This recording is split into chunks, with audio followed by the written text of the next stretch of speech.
धोबी दूसरों के मैले कपड़ों से अपना भंडार भरता है। उन कपड़ों के स्वच्छ होते ही उसका भंडार खाली हो जाता है। धोबी की तरह दूसरे के दोष, दुर्गुण और कुविचारों के द्वारा अपना भंडार मत भरो। तुम दूसरों से जिस काम की अपेक्षा करते हो वह काम स्वयं करो। मांगने से आदमी छोटा हो जाता है। स्वयं भगवान, जिनसे बढ़कर कोई नहीं है, जब बलिराज के यहाँ भिक्षा मांगने गए तो उन्हें भी बामन का बौना रूप धारण करना पड़ा। किसी के पास कुछ मांगना हो तो नजर झुकानी ही पड़ती है। लोगों को किसी की निंदा करते हुए देर नहीं लगती और किसी की प्रशंसा करते हुए भी देर नहीं लगती। इसलिए किसी की निंदा और प्रशंसा पर ध्यान ही ना दो। अगर शांतिपूर्ण जीवन बिताना हो तो लोगों की स्तुति और निंदा दोनों पर ही समान रूप से उदासीन रहो। कुछ लोगों से सावधान रहना पड़ता है। पहला, बड़े आदमी, वे चाहे तो तुम्हें नुकसान पहुंचा सकते हैं क्योंकि उनके हाथ में बहुत धन, जन और समर्थन है।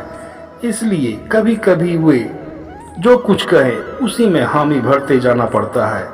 दूसरा, सांड सींग मारने आए तो मुंह से आवाज करते हुए उसे ठंडा करना पड़ता है। तीसरा, कुत्ता जब भौंकता हुआ काटने दौड़े तो उसे ठहर कर मुंह से आवाज करते हुए शांत करना पड़ता है।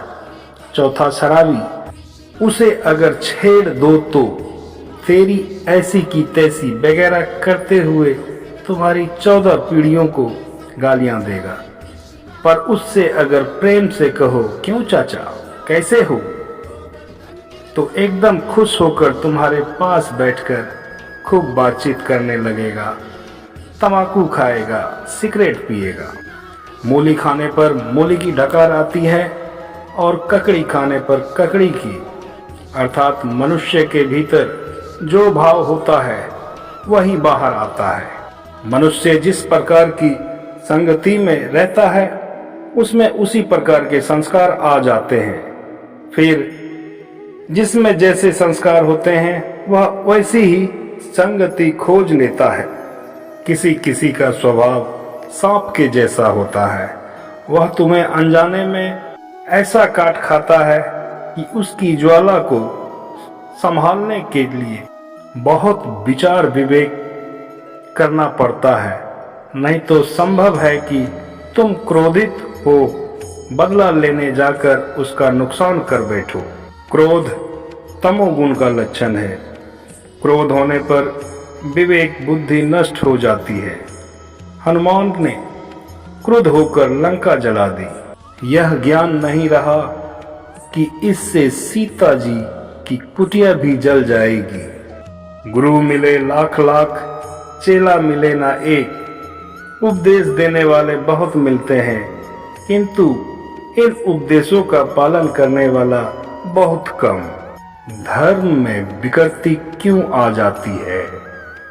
आकाश से बरसने वाला जल निर्मल और स्वच्छ होता है, परंतु जब वह छत और नालियों से होता हुआ जमीन तक पहुंचता है तो उसकी गंदगी के कारण गंदला हो जाता है। इसी प्रकार धर्म भी धर्म प्रचारकों के दोषों के कारण दूषित हो जाता है।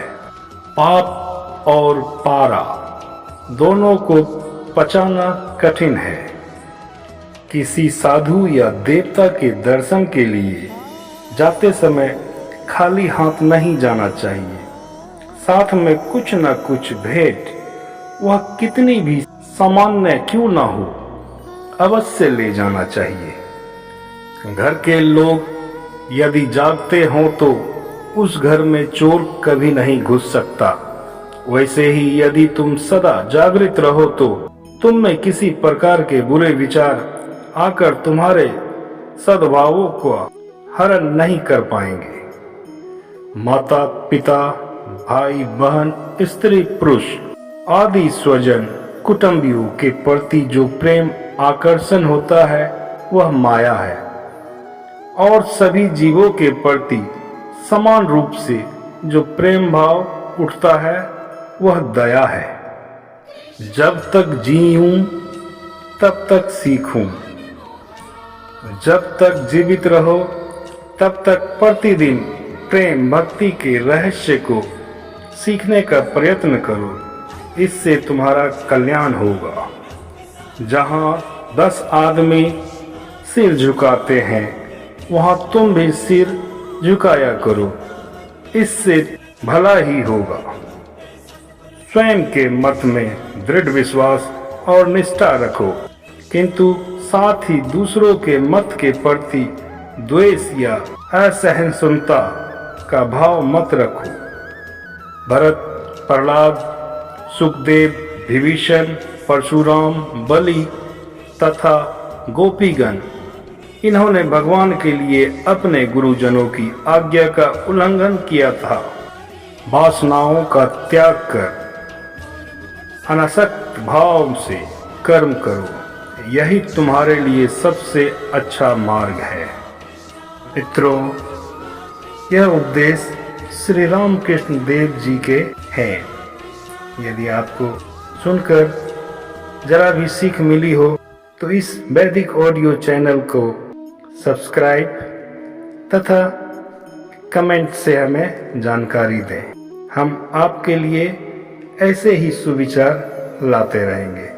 धन्यवाद।